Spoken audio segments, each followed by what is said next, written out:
Ya, Saudara Ketua TKD Prabowo Gibran DKI Jakarta mengusulkan dana bantuan operasional sekolah atau BOS spesifik atau afirmatif ini menjadi sumber dana program makan siang gratis. Lalu apakah kebijakan populis ini akan berjalan mulus ataukah akan tersandung di parlemen? Kita akan bahas bersama pakar kebijakan publik Pak Rian Nugroho yang sudah bergabung di Rumah Pemilu pada sore hari ini. Selamat sore Pak Rian, terima kasih atas waktunya. Selamat sore, sehat selalu. Pak Rian, ini ada usulan sumber dana program makan siang gratis ini dari dana BOS gitu. Bagaimana Anda melihatnya dari sisi kebijakan publik? Apakah ini tepat? Nomor satu, ide makan siang gratis itu baik. Cuman untuk eksekusinya seringkali itu kita pakai teorinya Amerika Serikat atau negara maju gitu loh. Makan siang gratis itu bisa menggunakan tiga budgeting. Satu, anggaran pemerintah. Kedua, anggaran dari volunteer. Tadi kan Pak Erlangga cerita ada volunteer, toh ada siapa bisa pengusaha, bupati, wali kota, siapa saja. Yang ketiga, gotong royong dari yang namanya komunitas sekolah itu. Di Jembrana Bali, tahun 2000 itu sudah makan siang gratis itu. Duitnya dari siapa? Gotong royong di sekolah itu. Intinya adalah makan siang gratis itu membuat anak-anak itu terjaga makanannya, artinya mereka makan ya. Kedua, gizinya. Nah, perihal penggunaan dana, tadi kan sebut berapa triliun tadi. Itu karena kita berpikirnya semuanya pemerintah. Kita kan negara Pancasila, ada gotong royongnya. Jadi kebutuhan penggunaan uang itu betul-betul hanya digunakan untuk kawasan yang tidak mampu membiayai itu. Jadi dengan demikian anggaran pemerintah tidak disia-siakan dengan demikian. Misalnya kawasan yang kurang berkembang, yang penduduknya katakanlah tingkat pendidikannya kurang kuat, dan itu kombinasi. Jadi penggunaannya lebih efisien. Nah, perihal dana BOS. Perihal penggunaan dana BOS, saya secara rata-rata pemindahan dana BOS menjadi makan siang gratis itu ada baiknya juga. Karena sejauh yang saya pelajari, teliti, ternyata dana BOS tidak cukup, tidak tidak sesuai dengan lebih banyak ketimbang kebutuhan sekolah. Jadi hitungan kami sementara ini kira-kira dana BOS itu dibutuhkan sekolah cuma sepertiganya. Dua per tiga bisa ke sana. Tentunya ini masuk kasuistik ya. Dengan demikian, masalah makan siang gratis dari mana? Pertama, jangan hanya mikir dari pemerintah. Ada dua pola lagi, dan dua pernah dikerjakan di tahun 2000 dan berhasil. Kedua, dana BOS. Bagus. Kenapa? Dana BOS sekarang itu banyak sekolah bingung dikasih duit buat apa. Sehingga sering terjadi ada penyelewengan. Di dalam kajian yang kami pernah lakukan, kira-kira sekolah itu hanya perlu sepertiga saja kok. Yang lain itu bisa dikonversi ke sana. Nah itu, Mbak.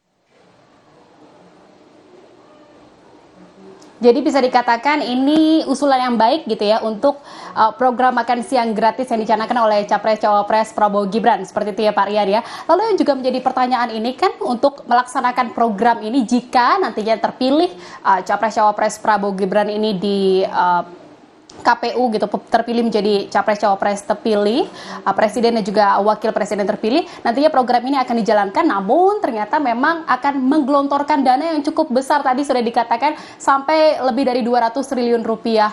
Ini bagaimana kira-kira dari respon masyarakat sendiri, apakah nantinya akan menyambut ini positif atau justru sebaliknya? Begini, Mbak, seperti saya katakan tadi ya, bahwa yang namanya kebutuhan anggaran itu tidak semuanya oleh anggaran. Perkiraan saya, paling kira-kira cuma antara 50-70 triliun saja kok ini. Kenapa? Sebagian besar kita akan menggerakkan pendekatan gotong royong dengan volunteeristik.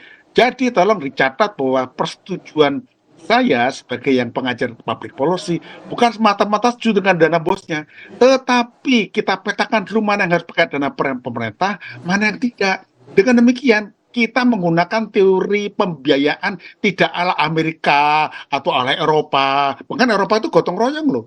Jadi kita gunakan kombinasi antara government budgeting dengan namanya kebersamaan atau gotong royong itu. Ini dicatat loh, agar nggak semata-mata masalah dana bos loh. Sehingga dana bos itu akan digunakan terutama untuk kawasan-kawasan yang nggak bisa subsidi sendiri. Itu masih ada dimungkinkan budget di luar dana bos juga. Tetapi jika dana bos di rata-rata dipakai, maka kira-kira hanya sepertiga dana bos yang digunakan untuk pengeluaran yang ada sampai sekarang ini, dua per tiga bisa dikonversi. Karena kalau nggak dana bos buat beli seragam lah, kemudian alat musik lah, dan ini menurut teman saya justru tidak directly menguntungkan kepada siswa, begitu Mbak. Boleh dijelaskan sedikit maksudnya dana gotong royong itu seperti apa? Oke, saya ceritakan ya. Di Jemberana Bali pada tahun 2000-an itu, anak-anak pergi ke sekolah, mereka itu dibekali dari rumah. Ada yang bekalnya pakai daging, pakai ayam, pakai tempe, ada yang nggak pakai lauk. Nah, pada saat itu, Bupati Jemberana mengatakan bahwa setiap sekolah negeri harus gotong royong. Jadi akhirnya apa? Yang kaya itu menyumbang beras. Kemudian minggu ini ada yang nyumbang telur. Kemudian yang nggak punya, dia nyumbang masaknya. Dengan demikian anak satu sekolah makanannya sama. Kalau telur, telur semua, tempe-tempe semua. Dan ini tanpa biaya pemerintah. Ini sudah dipraktekkan. Nanti silakan bertanya kepada teman-teman di Kabupaten Jemberana. Udah berlangsung itu. Dan ini kita harus lebih cerdas ketimbang hanya sekedar mengatakan pemerintah biaya ini pendekatan yang menurut hemat saya tidak itu ya bukan bagus tapi tidak cerdas. Jadi kita harus bantu pemerintah supaya keluar dari kesulitan yang ratusan triliun itu. Kalau enggak nanti namanya kebutuhan untuk memberi makan adik-adik kita sekolah ini dijadikan sebagai sebuah apa ya target politik gitu, ditembaki dari sini. Jadi idenya bagus, tapi jangan jadi target politik. Cara target politik adalah dibawa ke ranah pembiayaan yang 200 triliun tadi. Jadi begitulah yang jadi masalah kita. Gagasan bagus tapi dihela ke masalah pembiayaan yang gede banget terus jadi bingung. Kenapa? Karena policy maker-nya perlu kita bantu agar lebih cerdas solusinya. Itu Mbak.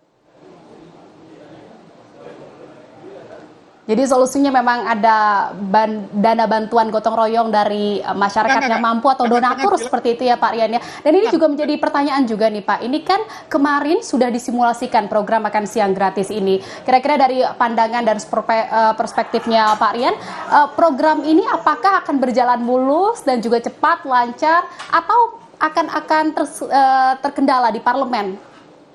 Ini Mbak, nomor satu. Jangan bingkai dulu dalam jumlah budget. Nanti justru berbahaya. Karena ada vendor yang bermain di situ. Jadikan sebagai program wajib bagi sekolah negeri untuk bisa mengarahkan makan siang gratis. Nah, disitulah muncul kreativitas. Jadi jangan sampai menjadikan sebuah gagasan yang baik tentang makan siang gratis menjadi pemborosan anggaran. Oh, ini kebijakan pemerintah dibiayai. Loh kan harus kreatif, cerdas. Jadi kita bantu pemerintah dengan ide yang cerdas dan pernah dilakukan. Lagi-lagi, lihat ke Jemberana tahun 2000. Bagaimana cara mereka memberikan makan siang gratis tanpa APBN dan tanpa APBD.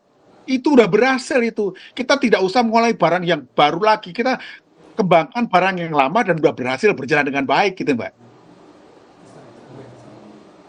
Ingat loh ya, istilahnya bukan... Baik, terima kasih. Ini akan jadi bahan evaluasi ke depannya. Baik, terima kasih atas informasi dan juga bincang-bincangnya. Pakar Kebijakan Publik Pak Rian Nugroho telah bergabung bersama kami di Rumah Pemilu Kompas TV. Salam sehat. Terima kasih.